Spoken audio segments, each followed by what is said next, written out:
meditation is learning how to just simply relax the mind. And sometimes people misunderstanding what meditation is. They're trying very hard, they're trying to do something, get rid of things. And that very trying is the opposite of relaxation. In the same way that if you're trying to relax your body, you can't be doing things with the body. You can't be running around. Even walking does not relax the body. You need to do something a bit more passive to relax the body. And the same thing with the mind. So when I'm going to be teaching this meditation today, emphasizing on how to relax the body and using exactly, precisely the same methods to relax your mind. And that is Buddhist meditation. So it's not about concentration. That is a very unfortunate translation, or rather mistranslation of the Buddhist word for samadhi. It is about stillness, relaxation, peace, stillness. Those are the words which describe what meditation is all about. So, first of all, you just sit comfortably. You don't need to sit on the floor. You don't get extra points for sitting on the floor. We want to make sure everyone sits comfortably. On a chair is more than fine. Or if you have your own little stool somewhere, you can bring that. We have these Zen stools, which you can see on the back over here. Just a little... Do you want to hold that up, Chris? So you see those stools? They're really comfortable for people to sit on. You can make them yourself. I think there's a few on sale in our library, and they're very, very comfortable to sit on. So you're doing this because it's going to relax you, relax your body. And if you're sitting and going through pain, all you ever get is more frustration. If you want to experience pain, then go to countries like Syria or Iraq, and they will teach you all about pain and torture, and that's not what Buddhism is about at all. So we learn how to relax our body, sitting comfortably first of all, whatever position is comfortable for you. And now to be able to take that relaxation deeper, we do need to be very aware of our body. Simple mindfulness. Now that awareness of your body is just very superficial at first. You have to keep your awareness on your body until the awareness gets strong enough. You can actually start to perceive tensions and tight spots in your body. And awareness is not enough by itself. We have to add this other wonderful quality, which is usual, common, so well understood in Buddhism, but often not practiced in meditation, just compassion, kindness, softness. Which means that when you see a part of the body which is tense, you learn how to relax it. The mindfulness gives you feedback. It's like looking at the gauge, your speed gauge in your car. You can see when that speed gauge changes whether you're accelerating or you're slowing down. It gives you feedback. And so this gauge in the body, you can see through mindfulness if your body is tense or getting more relaxed. And that mindfulness, giving you feedback, is how you learn to relax your body more and more and more until your body gets really relaxed. Now once it gets really relaxed, you don't stop there. You actually start to notice what I call the delight in relaxation. Now you may think this is just an interesting technique, but this actually becomes very powerful later on in the meditation, to be able to recognize the happiness, the delight, the sheer joy of some of these states of relaxation. You all know that such a delight exists because people spend thousands of dollars going to Bali to sit on a chair next to the ocean and get relaxed. But you don't need to spend all that money and go through all the airports and have your flight delayed and lose your baggage and all the other stuff which happens when you go traveling. You can do it here every Saturday afternoon and save yourself a lot of trouble to relax deeper than if you were by the beach with nothing to do. So how that happens, the reason why people pay a lot of money for those holidays, there is a delight, there is a happiness in physical relaxation. It feels good. This is what I want you to start perceiving, noticing when your body relaxes. It feels really nice. And if you notice a delight in that relaxation, Strange thing happens, the relaxation goes deeper. Somehow or other, when you see something delightful, the mind automatically wants more, and you don't take the relaxation deeper, your mind takes it deeper for you. Simply because it notices delight, automatically it wants more of that, and it goes more and more relaxed. So, you do that with your body, relaxing to the max, until your body feels so delightful. Once a body has relaxed and feels delightful and you've enjoyed yourself, it doesn't matter how long that takes. It really depends upon you, on the situation, the time of the day, the time of the month, the time of the year. So don't give things such fixed rules. You have to adapt. That's what mindfulness does. Gives you the feedback. See how much you can get relaxed. When you get the delight of relaxation, you can't relax any further. Fine. Now's the time to let go of the body and start doing the same thing, exactly the same thing to your mind. Now, I like this technique because most people, they have some idea of relaxing their body, but they have no idea how to relax their mind, which means that if you just start meditating and try to do this and do that, watch your breath, you can't do it. You're too tense, and it becomes a struggle. You get fed up and frustrated, and there's hardly any benefits at all. You go away as just crazy as you came in here.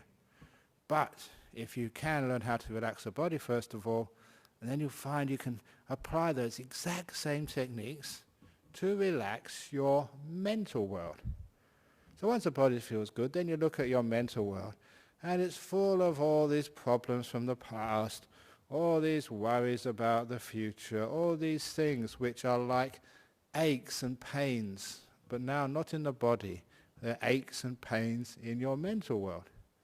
And in exactly the same way, you relax your body.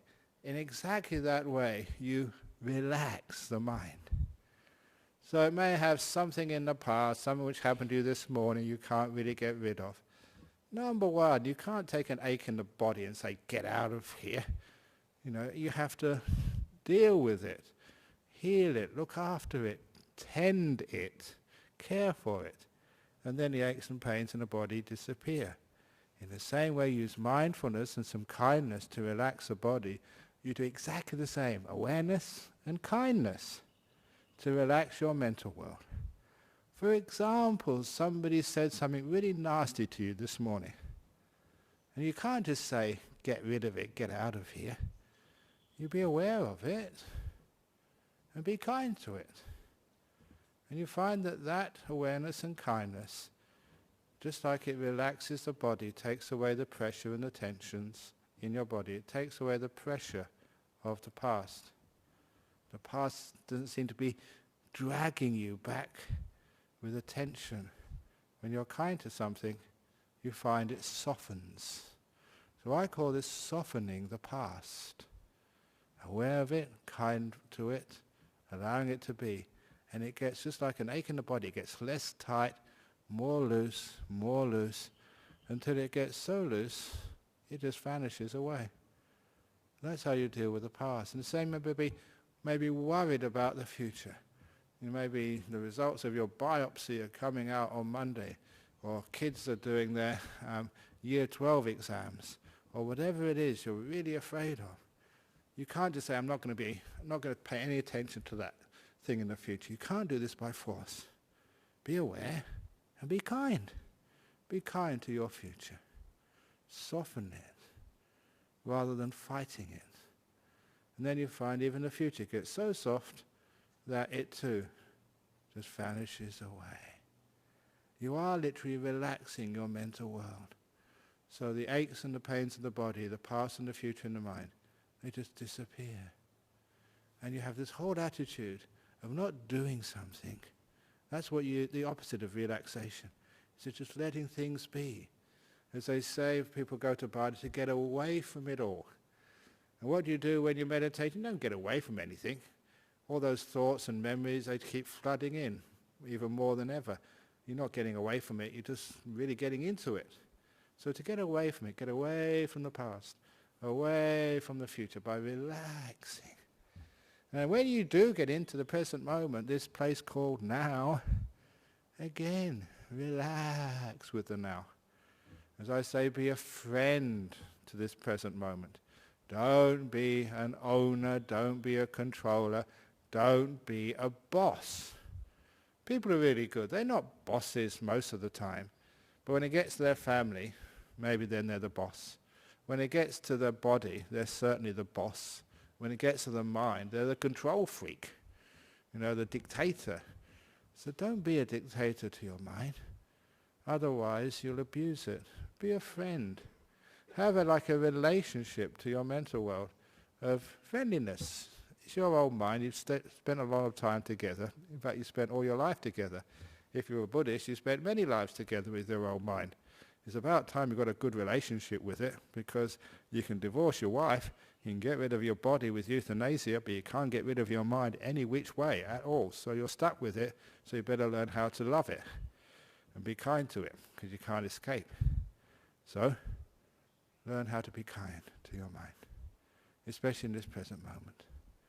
And it's all with that beautiful kindness, not trying to control it, not trying to cure it of all its miseries and bad habits, but caring for it. And just with that amount of caring, you'll find all the restlessness, the reason why you go thinking about so many things, is taken away. Many years ago, when I was teaching meditation, it wasn't trying to stop my restlessness, my wandering mind. It was asking, why does your mind wander in the first place? What's the cause of a mind wandering away? And I noticed when people were listening to my talks, if I gave a really boring talk, a really awful talk, then people would wander away. If I was kind to people, then people would stay with me. It became very obvious. You like hanging out with people who are kind. My mind likes hanging out with me when I am kind and caring and not so critical and judgmental.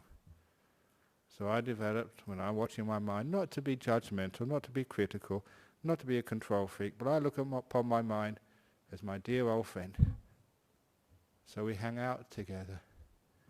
Your best friends, the people you like spending time with, do they criticize you and give you a hard time and tell you all the things which you're doing wrong? You're not eating the right foods, you're not sort of resting, you're not doing this, you should brush your teeth, clean behind your ears, wear clean underpants when you come to the Buddhist center just in case. Whatever it is. If people keep on going on like that, you don't want them as friends, always telling you what to do. And of course your mind will never stay with you. You'll never have any peace if you treat your own mind like that. So treat your mind with some respect, with some kindness, with some care. Mindfulness and kindness. You find then your mind settles down. Now as your mind settles down in this present moment, because it's not doing very much, in fact it's hardly doing anything at all, that means your mindfulness starts to get stronger and stronger, which is one of the other important parts of meditation, to increase the power of your mindfulness. What that really means, it's like when you first get up in the morning and you haven't got the light on, you could hardly see what's in your room. But as put the lights on, you can see much more.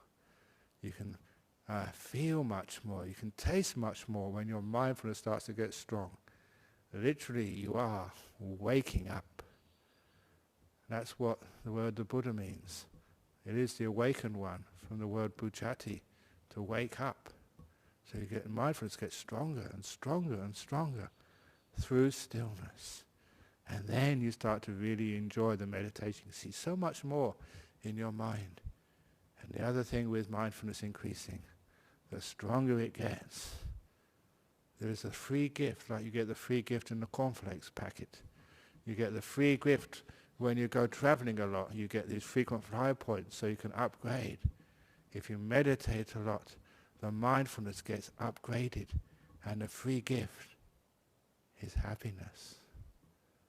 Weird, until it lets you know how your mind works.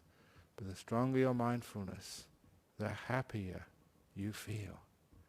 Really happy. And as you remain still in the present moment a long time, wow, your happiness gets off the scale. So that is what will happen if you follow the instructions of just being mindful and being kind.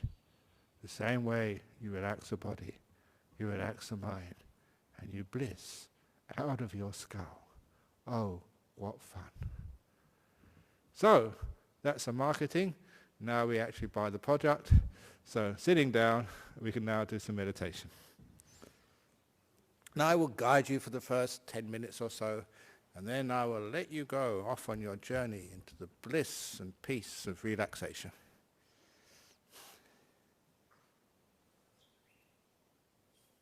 Here we go. So, closing your eyes.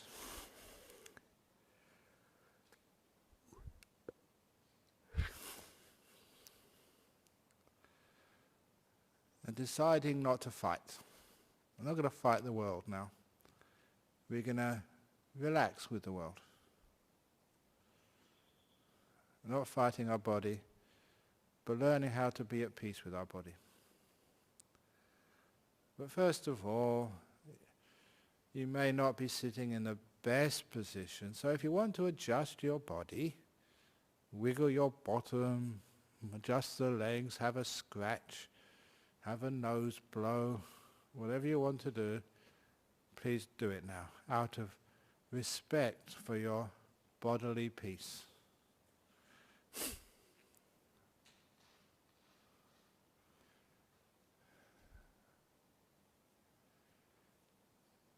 And you can move right throughout the whole meditation if you need to, but especially the first couple of minutes. To relax the body through movement, through adjusting, scratching, whatever, coughing, blowing noses.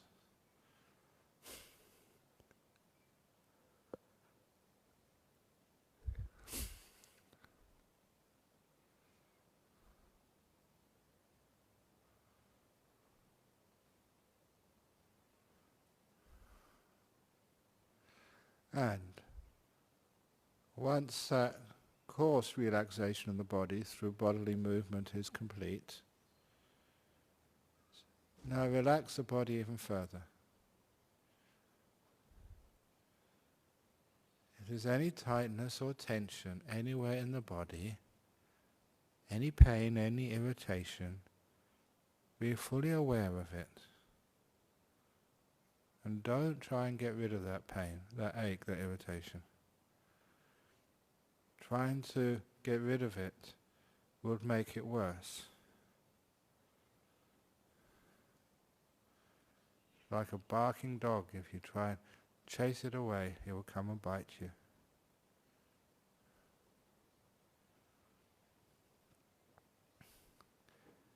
Instead, be aware and notice that mindfulness gives you feedback, and you can notice how sensations in your body change.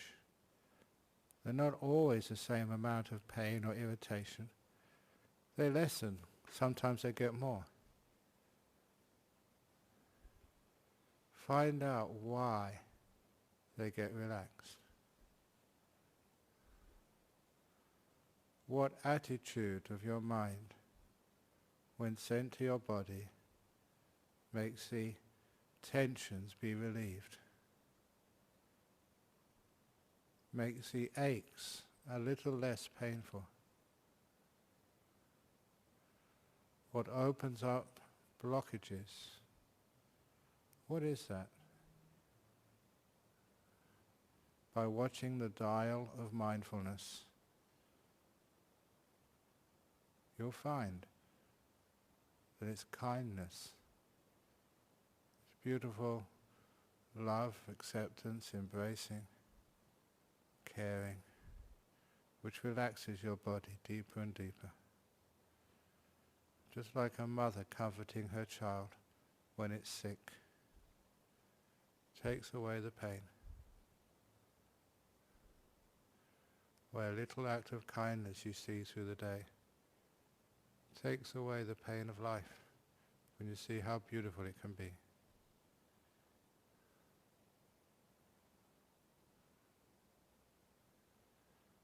And stay with your body, whatever part is irritating. Focus Use mindfulness and kindness and feel the body open out and relax like you are on some beach at a resort. Nothing to do, nothing to get rid of, just being here with your body, relaxing to the max.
Feel the body relaxing even more until it feels delightful.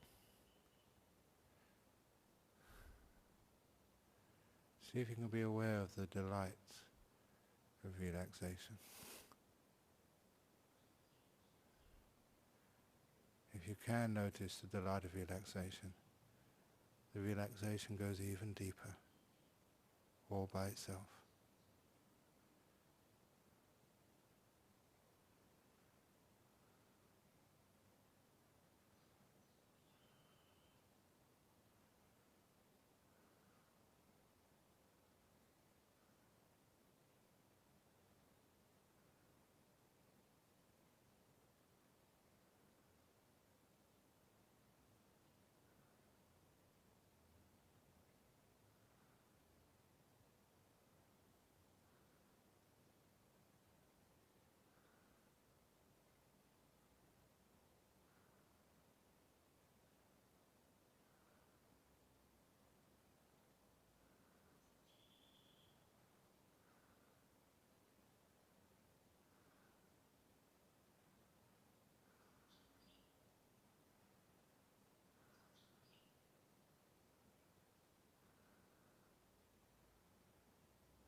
And then when the body is really relaxed, we can start to relax our mind, our mental world.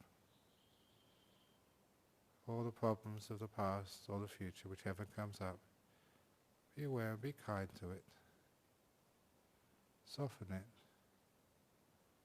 And see if you can do the same with your mental world. Just relaxing it. Until all that's left is this moment called now.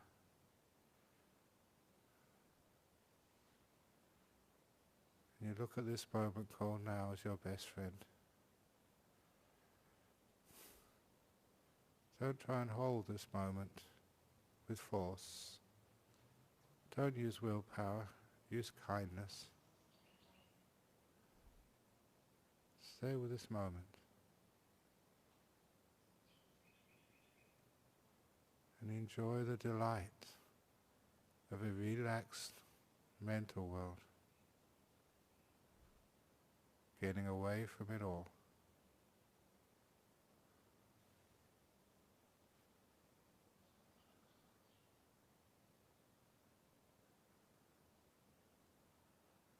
I will be quiet now and ring the bell around 4 o'clock.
which is getting very close to the end of the meditation.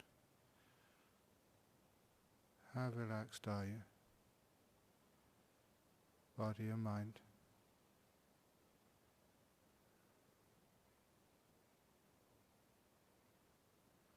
And how delightful is this feeling? Having nothing to do, nowhere to go, just being in this moment, aware and kind. Content.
I'm now going to ring the gong 3 times to finish the meditation.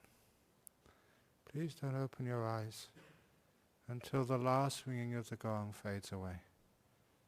So we always come out of meditation gradually and gently at the 3rd ringing of the gong.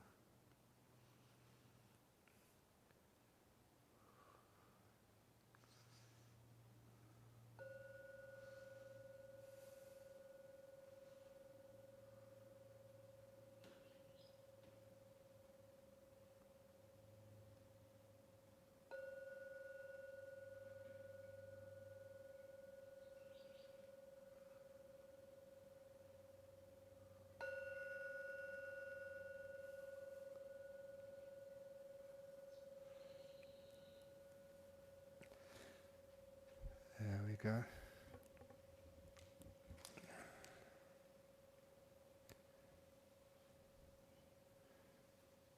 So we do have obviously much more to meditation than just this one little piece of instruction. But I've been teaching this for years and going around the world teaching this. And when people start to relax their minds, they realize how easy meditation is. And for those of you who've heard about other types of meditation, like watching the breath comes to you eventually. You just relaxing becomes so peaceful, that's the only thing left which is moving, and you just observe the breath. And your mind gets so peaceful. And if you do get sleepy during the meditation, it's just because you have to, because you are tired. And it just is a sign of all the running around we do in our world. And given the chance, the brain will just turn off for a little while. If you fight, you just get more tense. If you let go, soon the sleepiness vanishes. And when it does, you're so peaceful and having a wonderful time. Are there any questions from overseas? No, okay, very good. So questions from the floor? Yeah. Here we go. Here we go. Boom, boom, boom. Yeah. It's not working. In the bottom. Hello? Oh. Yeah, go on. Say you want to achieve something like enlightenment. Yeah. Where does the balance lie between intention and surrender? Okay. Remember, Nirvana, enlightenment, is just very deep stages of letting go, being so content. You don't need anything anymore. It's a good sign that if you are fully enlightened and you found a little bottle and you rubbed it and a genie came out and said, "So, according to our tradition, which still holds in 2014 in Perth, Australia, you now have 3 wishes. What would you want?" And if you're enlightened, you say, "Nothing." That's actually a sign. There's nothing you want. Perfectly at peace and content. That's a sign. So you can understand peaceful contentment, the ending of things like craving and wanting. How on earth can that be achieved? By wanting something. So we learn how to be so still. And then we realize that everything we ever wanted, all the things we intended for, all the things we struggled and strived for, you have those already. But we don't notice it because we're just struggling or wanting all sorts of other stuff. So this is where even enlightenment is a very powerful, very deep stage of letting go. Not of control. So you can't work your way to enlightenment. You can't struggle. All those techniques which you learn in the world which give you success in life don't work on this path. It's a totally different path. But to find that balance in the world, you find once you've really relaxed and are peaceful, you find your brain, because it's relaxed, now has energy. The mindfulness is really strong after deep meditation, so you have creativity as well. You literally can see things which you can't see otherwise. And so with that creativity, with that energy, it's amazing how successful you can be in life. I often say to people that as far as monks go, I'm a very successful monk. For the monk business. So how can you be so successful? How can you work so much? I was going to say work hard, but I don't work hard, I work soft, not hard. Just give it a slightly different meaning. Don't work hard, work soft. And you get much more done, of higher quality. So all the things you work hard for, struggling, striving, pushing yourself because you want to get the work done. You find you stuff up your mind, you stuff up your relationships, stuff up your health. You don't get anything done anyway. You work softly, carefully, mindfully, kindly. It's amazing how much you get done in the world. So the nice thing about this, it's not an either or. If I get enlightened and then I can't work, I can't do my job. If I meditate, I'll just sort of bliss out and I won't get anything done at home or in my office. Quite the opposite. You get more done, the more peaceful you are. Paradoxical, but that's true. That makes sense to you? Makes sense. Thank you. Okay, Chris. Bante, can I ask you a technical question? Yeah, sure. Okay. When you've been sitting and you've got reasonably good focus, I won't use the word concentration because I know how you feel about that word. Okay. Concentration, oh no. And you're established, and this question is with respect to the Satipatthana Sutra and the Buddha's instructions for meditation on the breath, so that the first quadrat is on the body, the second is on feelings, the third is on perceptions and mind objects, and the fourth's on consciousness. Correct me if I'm wrong. Okay. Can I correct you? No. Okay, please, carry on first. Is Carry that, on. basically... No, it's the second tetrad is on Vedana. Vedana, that's what I mean, yeah. Vedana. It's pleasure and pain. Yep. So yep. we actually, it's a really important point. When you do the Anapanasati Sutra of the Buddha, you're only watching the breath at the very beginning. Yeah. And then you're getting the feeling, the joy. What I pointed out at the beginning, focusing on the delight of just being relaxed and peaceful. And the next part is focusing on not perceptions, on the citta, this thing we call mind. That was my question. My question is the third tetrad, and actually samadhi without an object, okay, without an acquired sign, and doing that practice. So you've got good concentration. It's gone from physical breath to mental breath to delight, okay. And now you're just sitting watching the mind, okay, Yeah. in the third tetrad. Can you explain a little bit about that practice? Okay. What is the goal of that and where does it lead to, please? Okay. So when you're watching the delight of basically of the breath and relaxation, the body vanishes. And you're in the sixth sense. And sometimes we live in a Western world which has totally abandoned the idea of a consciousness of mind, the sixth sense. Quite frankly, I've spent a lot of time going overseas in McGill University, supposed to be giving a lecture or seminar for the day on consciousness and the mind, from science and from meditators. It turned into something else which was a bit gross, but I spend a lot of time trying to really say this mind, this citta, is something totally independent of the body. And once you understand that framework, it makes so much sense. You're going to calm this body down, keep it still till it disappears.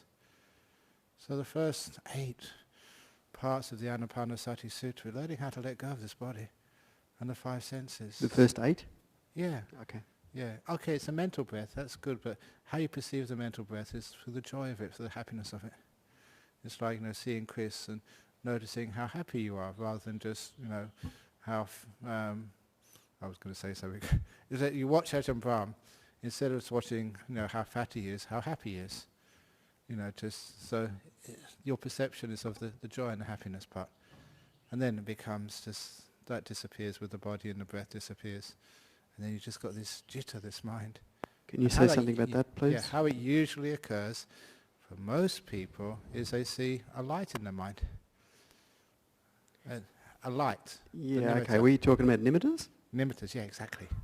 Is there a way to do samadhi without a sign, not with a sign? Of course there is. There is a way of bypassing that sign, but it's about the nimitta, the light which comes up in your mind. But it's not really that helpful, because when you have like a light in the mind, you have something which is a little bit more tangible to work with. And the reason why the nimittas, these lights, don't come up is because we don't develop enough delight. And the delight is like a sign of the power of your mindfulness. The more delight, the stronger your awareness is. So sometimes when a person, their body vanishes in meditation, really vanishes, there's lots of meditators, this is, I teach a lot, they report to me they just go into, it's a dark place, it's peaceful, but there's no sort of oomph in it. And it's because as Westerners, in our world, we're afraid of happiness. As a psychologist, you know this. Sometimes when happiness comes, we want to destroy it. There must be something wrong.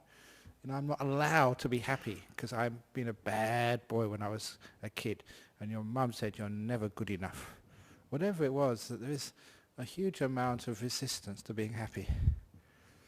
And that really comes up when you meditate, which means that you don't cultivate enough delight, and the mind is just kept down, it's subdued, rather than allowing it to fly into this incredible, powerful mindfulness and happiness. And it can also be scary as well, because you've got power, and people don't know how to use power, they get afraid of it. So you have to keep relaxing yourself as your charge increases, as you go deeper and deeper into that experience. Yeah, and then mindfulness shows you that if you want to have stronger mindfulness, you have to let go more, be more still, and it's a natural process. The more still you are, the stronger your mindfulness. The stronger your mindfulness, the happier you are. And it's just like the lights come up in your mind. What you can see is during the rains retreat, this one lady, my simile of watching the toilet bowl and seeing the most beautiful lump of shit in the whole world I've ever noticed. It's an absolutely true story. But one of the ladies during the rains retreat, she was actually sitting on the toilet and looking at the tile. And she saw the tile became just, not a fancy bathroom tile, just a plain white tile because, we do it on the cheap. And the tiles actually came from a fire sale, literally. A warehouse was on fire and somebody brought those tiles and they literally were that. And so it's an ordinary tile. And, she was looking at that because she was meditating beforehand, sitting on the toilet, and the tile became absolutely gorgeous. Amazingly beautiful. Now that is very common in meditation. That's a sign that your mindfulness is really strong. What you see. And many people have these smells. They can smell fragrances everywhere.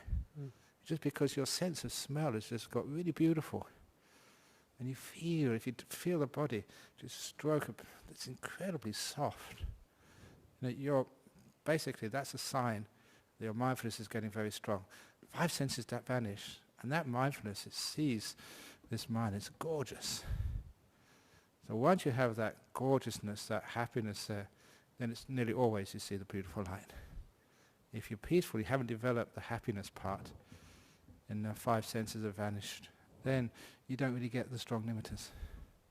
It seems to me that is a crossroads in the where long-term or medium-term meditators who are going deeper and deeper into the mind can get to the crossroads, and they can take a very wrong turn and park themselves in a place of sloth and torpor, of laxity, and spend years meditating there, think that they're meditating, and meditating for many hours, and actually just being like a Thai water buffalo, and having this sort of peaceful, cruisy space, instead of this brilliance or this luminosity that you speak about.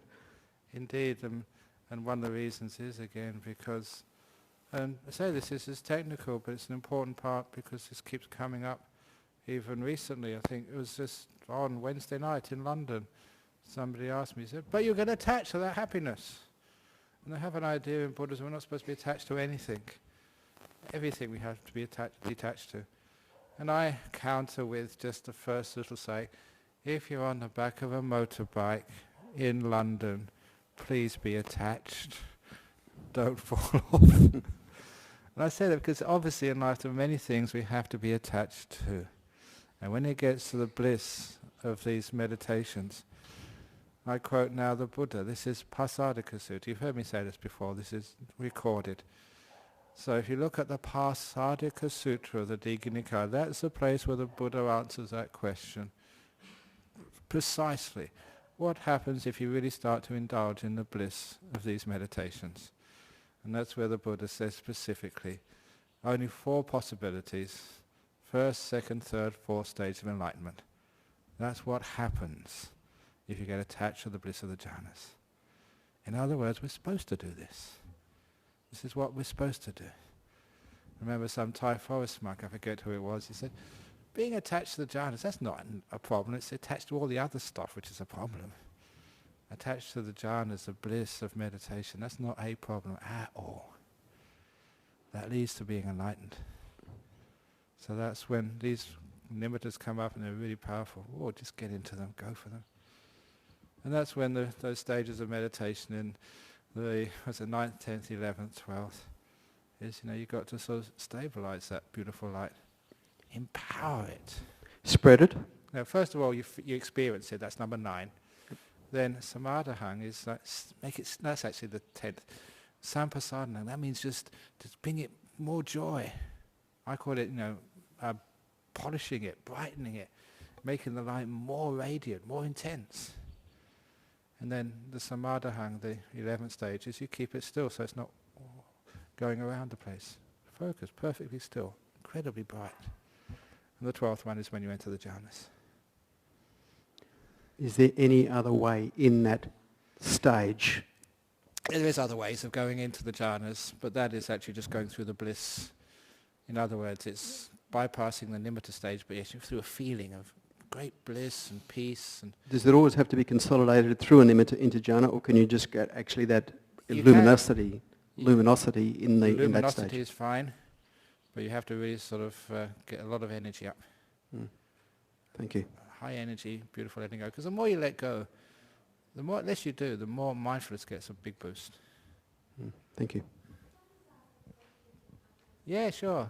Can you pass the microphone over? For those of you who need to go, please, you cannot offend a monk, so you can go at any time, especially if you need to go to the toilet and do some other letting go.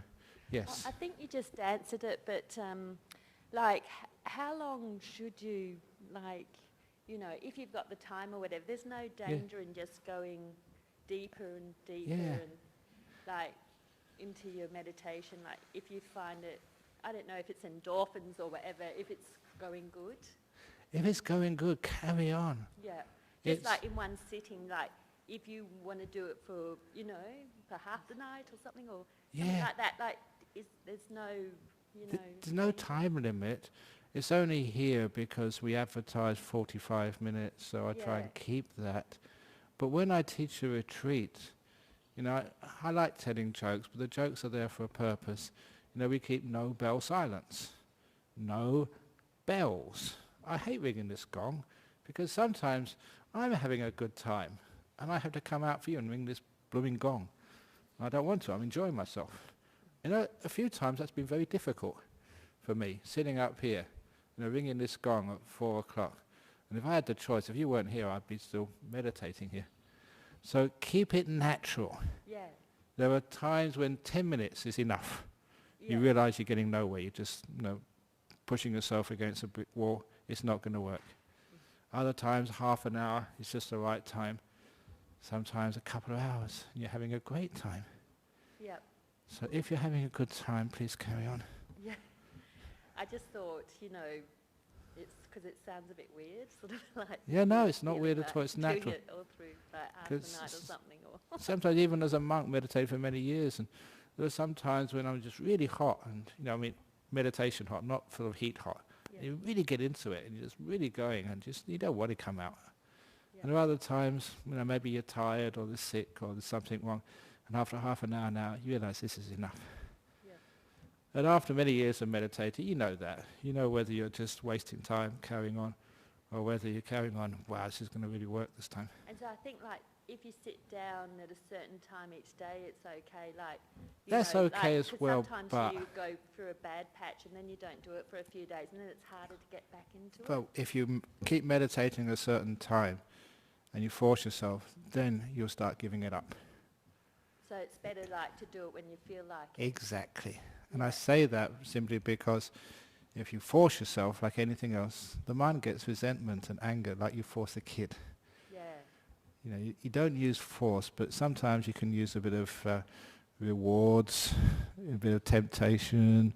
I give myself a chocolate cake if I meditate, or whatever. Whatever it is, sometimes don't use the punishment part of it, because that really turns the mind away from meditation. Use the kindness. Because I find, like, I go through a good patch and Yeah. and like maybe a week and a half or something, then it's like, I don't know what's going on, sort of thing. Yeah. But it's not that, it's harder, Well, or it's just- something hard, And the main thing is when you really start to delight in the meditation, it's such a Yeah. beautiful thing to do. Then you always schedule it in above other things. You may have your favorite movie, maybe some soap opera or some cricket match or something people like watching. And when you're doing something you really want to watch and enjoy, the mind wants to do it. Yeah, because I didn't know if it was like a training of the mind or if it's more like, do it when you want to. Or Yeah, it's something, what or happens to the mind. You don't do it, you don't train, but as you enjoy the meditation more and more, you get more happiness out of it. You look forward to it. And it's just like taking the dog out for a walk. Yeah. As soon as the dog sees you touch the leash, wags its tail, woof woof, I want to go. Yeah. And that's like my mind when I meditate. I sit down and I say, yeah, you didn't take me for meditation? Woof, woof, woof, woof. And my tail wags, wags, wags, because I've had such a lovely time meditating before. But if I'd force the dog to go for a walk when it doesn't want to, then the dog won't do that anymore. Yeah. It gets sort of... Okay, there's one more question over here. Yeah, we keep going. Yeah, here we go. Here we go. Recently, a friend was brought up to me. There's this book written by Ajahn on Sound of Silence. Ah, yes, yeah. And when he was talking about this, and suddenly now I got this, noticed that sound, I picked it up, and it's just only recently. And it's been all like a constant thing. And how do we address it when we meditate? If you look into the Hindu meditation, they have that as a Hindu technique of meditation, but it's never really been used in Buddhist meditation. And there's a good reason for that, is because we're trying to let go of all sound. And you find that you can start that, you can focus in the sense of everything else can disappear, but you're still left with the sound. So you can't take it deeper. So it can go only so far. Which is why that it's great to be able to let go of all sounds as soon as possible. I remember one of the monks who was actually Manindo, and he had a good opportunity of meeting the great Mahasi Sayadaw and taking him for a walk in the forest in England many years ago. This was the original Mahasi Sayadaw. And he asked him, what do you think about the sound of silence? And Mahasi sort of said, if it's meditation, there's no sound at all. So, it is like we didn't want to pay notice. I mean, I don't want to pay notice, but it's been there. Yeah. You know, it's there all the time. And how do we? Well, that's the thing. I mean, you can feel the humming of the air or whatever it is, but it's not there all the time. In the sense that your saliva, the taste of saliva in your mouth is there all the time, but it becomes a hindrance. You need to sort of let it vanish and disappear. When things vanish and disappear, then you're free of them. So that is why the breath is better than the sounds, even what they call sound of silence. It's an oxymoron. If it's silent, you don't hear anything. If there's a sound, it's completely different. It's not the sound of silence. Silence is no sound at all. So it's a sound. And it's useful for people because it stops them thinking, it gives them something they can focus on, and it can actually get rid of a lot of problems. But it can only go so far. In other words, soon you get to a dead end. You can't go further. With something like the breath actually changes as you get more and more calm and peaceful. Because you're being still, you don't need so much oxygen for your body. The breath starts to get less and less. It's just its nature. And it gets so soft and so almost hardly not there, it can actually vanish. And the sound of silence can't do that. That's why the breath meditation was taught by the Buddha. Thank you. Okay, there we go. Some really good questions today. So thank you for the ones who asked the questions, and thank you for staying on to listen to them. So now we can actually do our prostration to the Buddha, and then if you've got any more questions, please, I'll be up here for a while. And again, for those of you who just come starting off meditation, remember there's people here who've been meditating for years, people come just for 6 months, so we have all sorts of questions, and everyone, the basics to the refined, they're all welcome, all respected.